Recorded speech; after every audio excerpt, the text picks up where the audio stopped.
मैं समझ पा रहा हूं कि हम सभी इस कार्यक्रम के बाद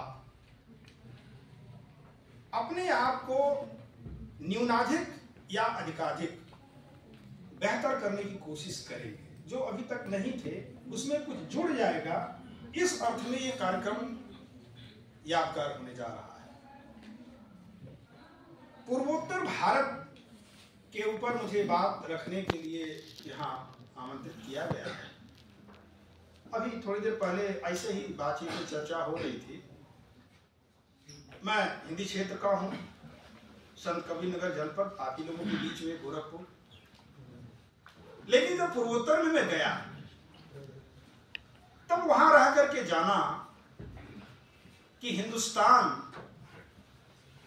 एक ऐसे हिस्से में बसता है जिसके बगैर कभी भी हिंदुस्तानियत की परिभाषा पूरी होती ही नहीं है।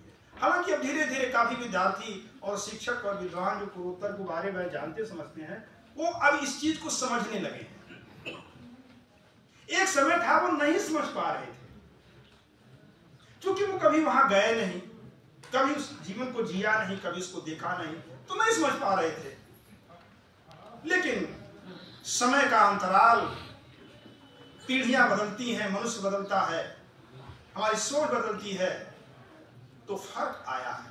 और पूर्वोत्तर में जो धीरे धीरे धीरे धीरे आवागमन बढ़ा है शेष भारत का, वो एक नई किरण की उम्मीद तो देने लगा है। लेकिन आज कुछ बातें पूर्वोत्तर की मैं ऐसी रखूंगा जिसके बारे में थोड़ा बहुत आप जानते होंगे। मुझे आपसे उम्मीदें हमेशा रहती हैं, लेकिन वो आप कितना जानते हैं और कितना समझते हैं और कितना उसको ग्रहण करते हैं, यह एक सवाल उठता है।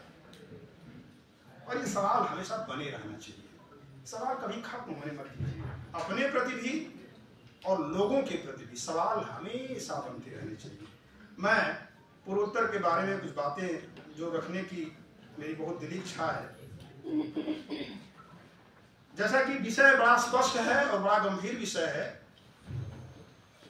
भाषिक बहुलता, भारतीय भाषाएं और हिंदी, ये तीनों एक साथ जोड़ दिए गए हैं, लेकिन ये तीनों अलग अलग बड़े महत्व रखते हैं। ये देश इन तीनों आयामों से बना हुआ है, जहां भाषिक बहुलता भी है, भारतीय भाषाएं तो अनेक रूप में हैं, और हिंदी का तो कहना ही क्या। संयोग से इसमें हम हिंदी दिवस के रूप में, विश्व हिंदी दिवस के रूप में, पूर्वोत्तर के संदर्भ में जो सबसे पहली बात मेरी रखने की इच्छा हो रही है, वो है पूर्वोत्तर के राज्यों का मानव समूह। दरअसल पूर्वोत्तर भारत उस अर्थ में नहीं भारत है जिस अर्थ में आज हम आप लोगों के बीच में देखते और समझते हैं।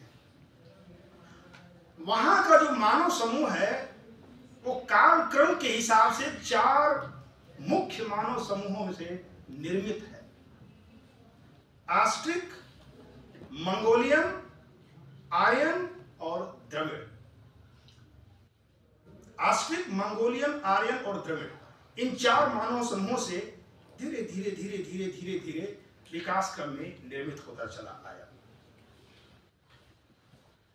और ये जो मानव समूह है, इन्हीं के सामाजिक ताने बाने में पूर्वोत्तर के 8 राज्यों का निर्माण धीरे धीरे हुआ, जिन्हें हम 7 सिस्टर्स कहते हैं। हालांकि वो गलत टर्म है। अगर आपको कहना ही है तो 8 सिस्टर कहने में क्या दिक्कत है, लेकिन वो चलन है 7 सिस्टर्स कह देते हैं। असम को उन 7 सिस्टर में शामिल नहीं करते, उसके अपने कारण हैं। असम का जो मानव समूह है, असम का खास तौर पे, वह जो है विशेष रूप से आर्यन, द्रविड़ और मंगोलियन, आस्ट्रिक नहीं, 3 मानव समूह से बना हुआ है। इसमें जो आस्ट्रिक मानव समूह है, ये इन 4 में सबसे प्राचीन माना जाता है। यहां तक कि वहां की एक जनजाति है बोडो। अगर बोडो के इतिहास को थोड़ा जाए तो बोडो की प्राचीनता आर्यों जितनी मानी जाती है। भारत में जब आर्य आए, आप पुस्तक उठा के देखिएगा तो बोडो इतने प्राचीन हैं जितने कि आर्य माने जाते हैं।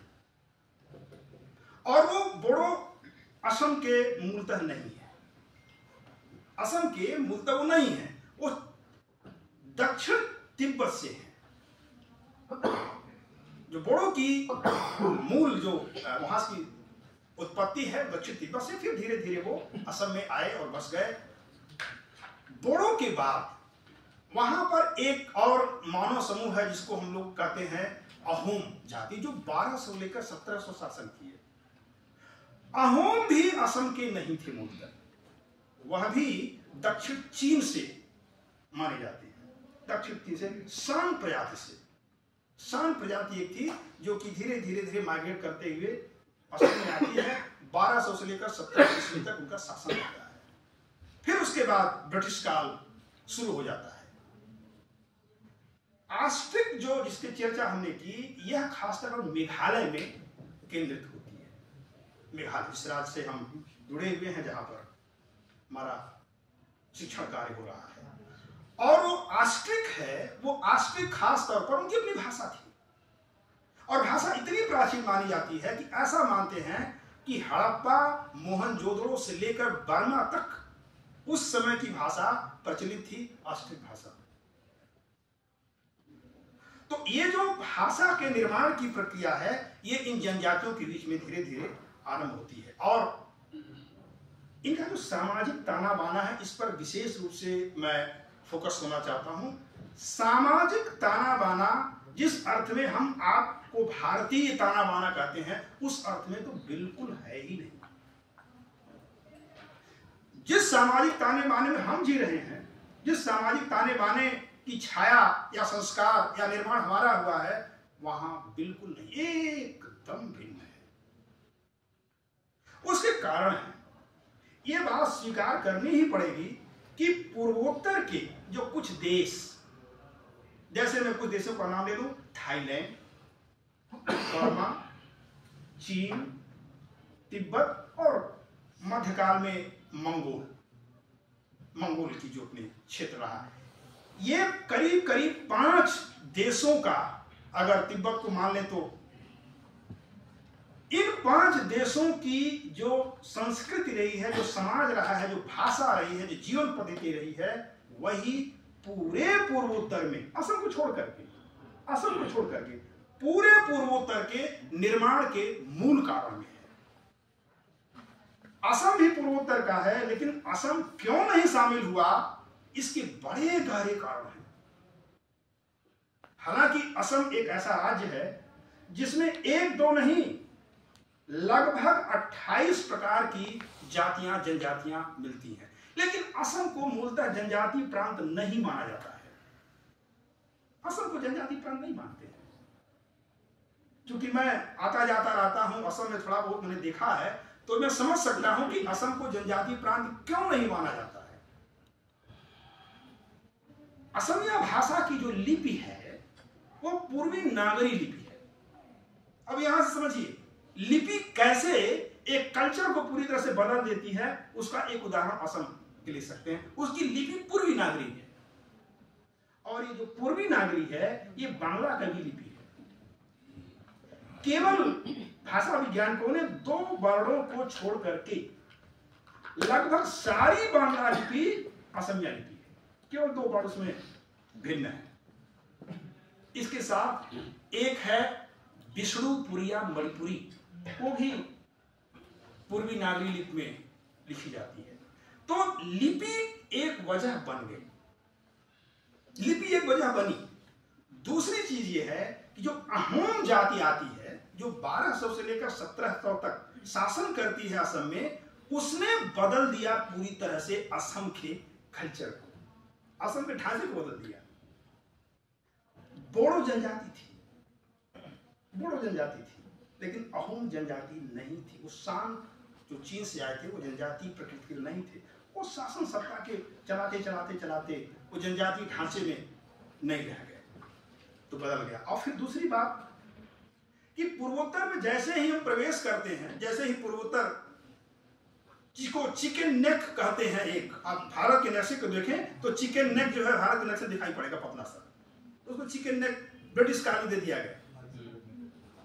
अब जब आप जाते हैं तो गुवाहाटी आप प्रवेश करेंगे, या गुवाहाटी से पहले भी असम में प्रवेश कर लेते हैं, ऐसा नहीं कि असम खाली गुवाहाटी में जाएंगे, लेकिन वहां जाने के बाद आपको ये महसूस होगा कि आप हिंदुस्तान के ही जैसे किसी क्षेत्र में जा रहे हैं, प्रवेश कर रहे हैं। धीरे धीरे लोग आपके चेहरे से परिचित हो जाते।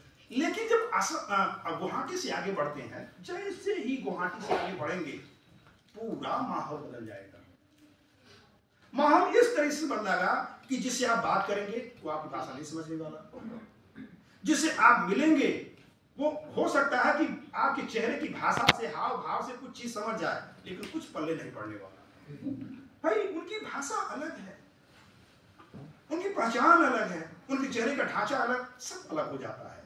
तो ये जो सामाजिक ताना बाना है, ये उनके मानसिकता के निर्माण में भी कहीं कहीं एक बड़ा कारण बन गया। और भाषा वैज्ञानिकों ने, खास तौर पर कुछ भाषा वैज्ञानिकों ने इस पर मेहनत की है करीब 10-20 वर्षों में।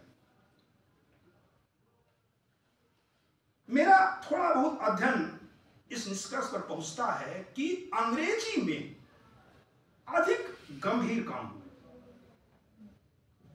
अंग्रेजी के जो स्कॉलर हैं, जो भारतीय हैं और जो विदेशी भी हैं, उन्होंने पूर्वोत्तर के भाषाओं पर सर्वाधिक गंभीर काम किया।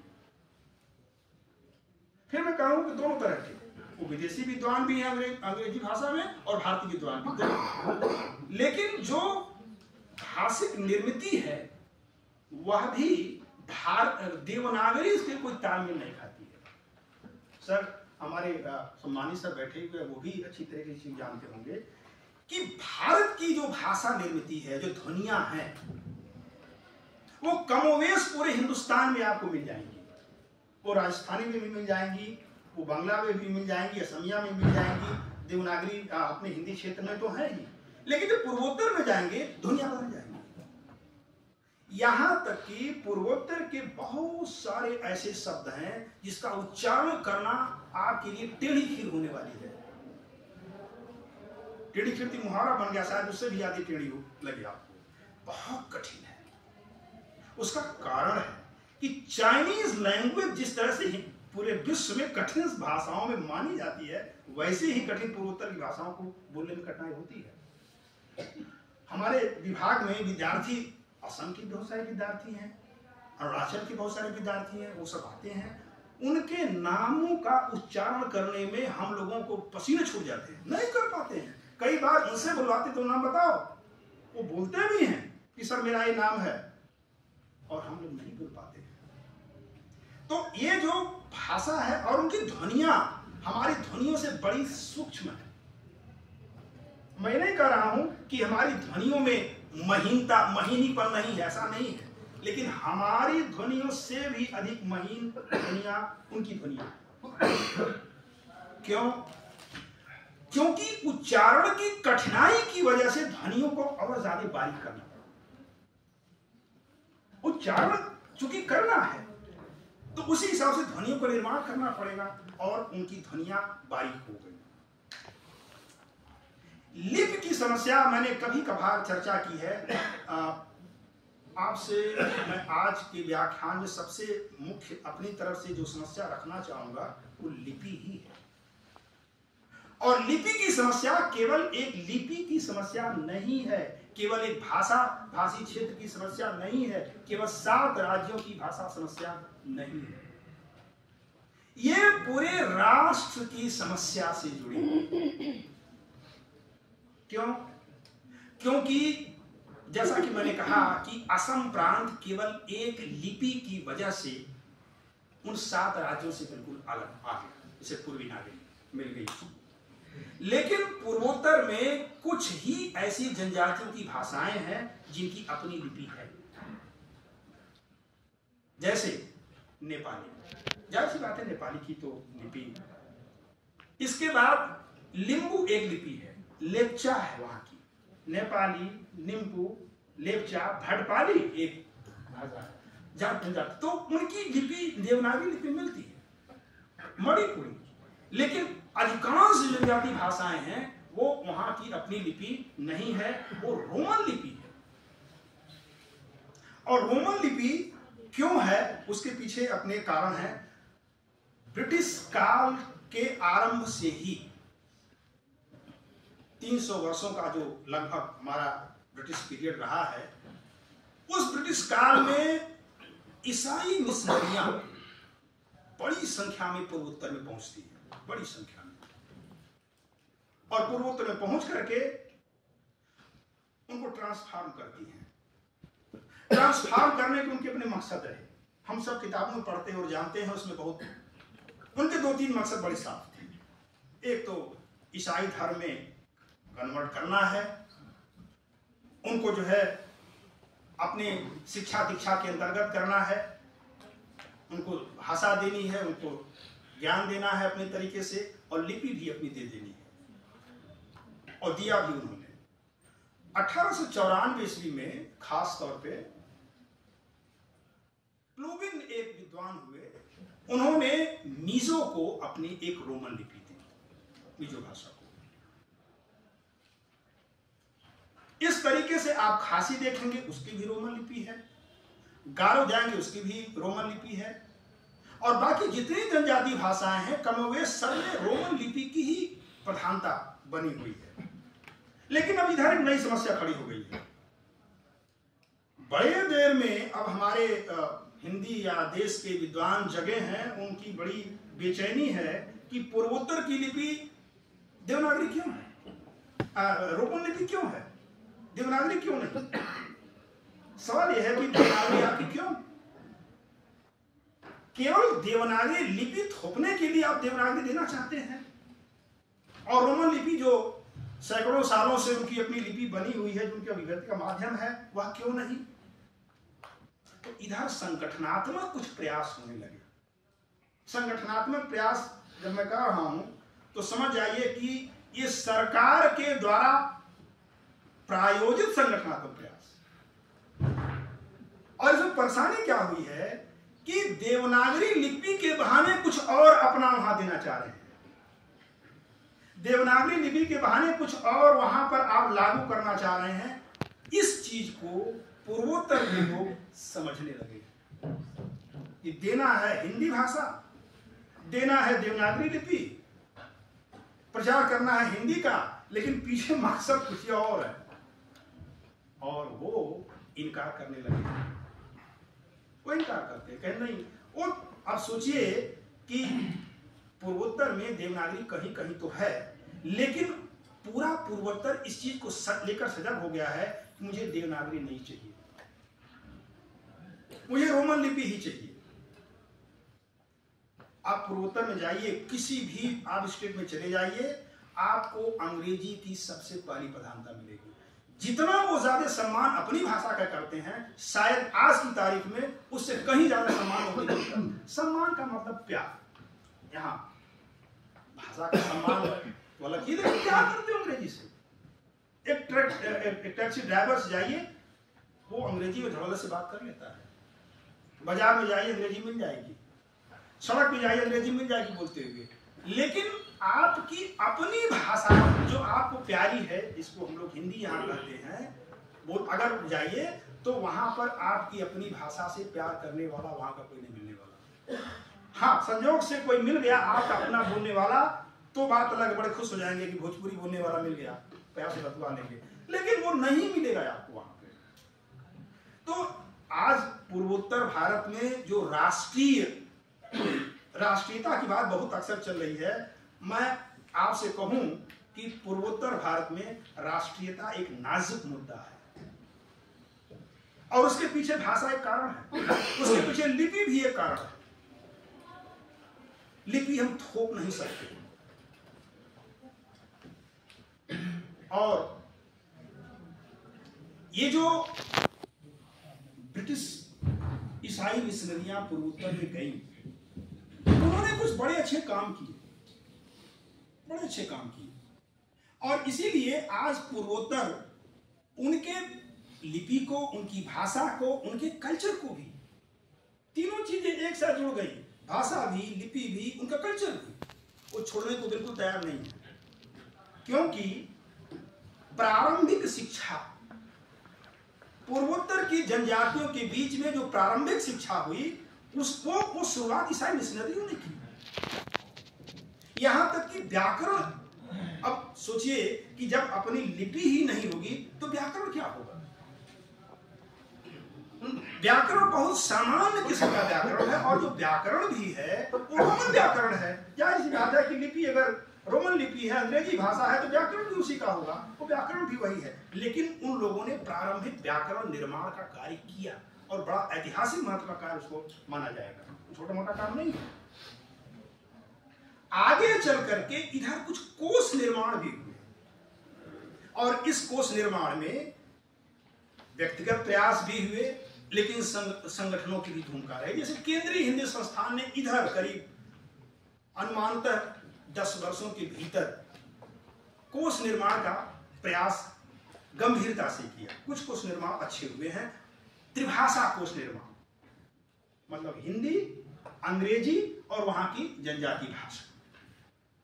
और वो कोश निर्माण दोनों तरह का है, शाब्दिक कोश निर्माण और वाक्य कोश निर्माण। मतलब व्यवहारिक जीवन में जो तमाम सारे शब्द बोले जाते हैं उनका हिंदी में अर्थ क्या होगा, अंग्रेजी में अर्थ क्या होगा और वहां की जनजाति भाषा में क्या अर्थ होगा, उन तीनों के अर्थ कोश में दिए जा रहे हैं। तो इससे एक सुविधा बनी है। और इधर मौखिक साहित्य का संकलन, मौखिक साहित्य का संकलन खासकर तो 2 रूपों में हुआ। ब्रिटिश काल में तमाम सारे अलग अलग विद्वान यूरोपीय देशों से आए और उन्होंने जो है वहां के लोक साहित्य का, लोकगीतों का, लोक गाथाओं का, लोक कथाओं का संकलन किया। अब सोचिए कि उन विद्वानों के प्रयास से प्रेरित होकर के भारतीय विद्वानों ने संकलन का कार्य आरंभ किया।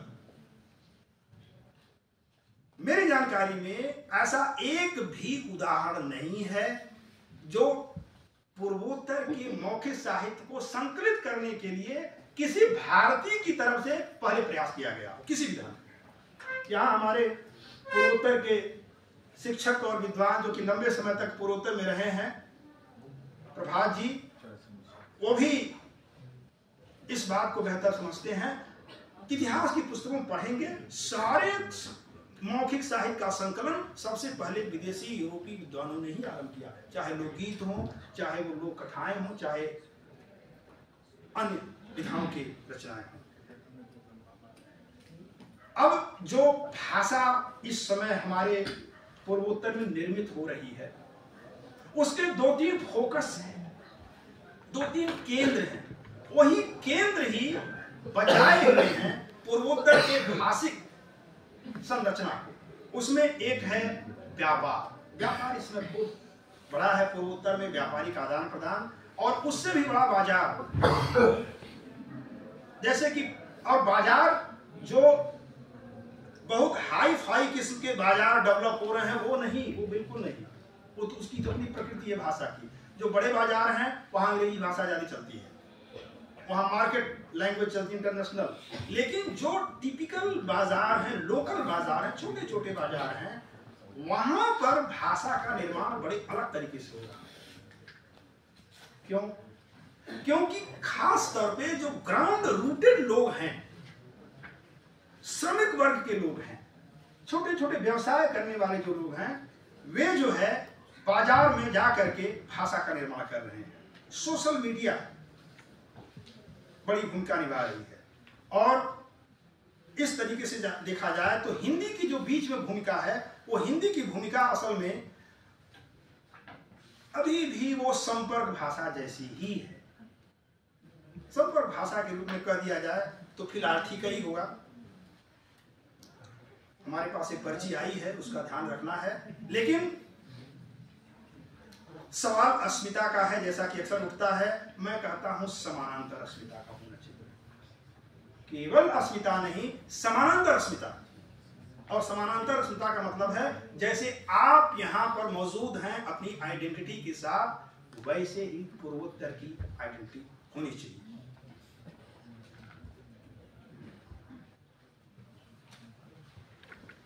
प्रभुत्व की भाषा अक्सर निर्णायक भाषा होती है। सत्ता, अधिकार और शासन की भाषा ही निर्णायक भाषा होती है।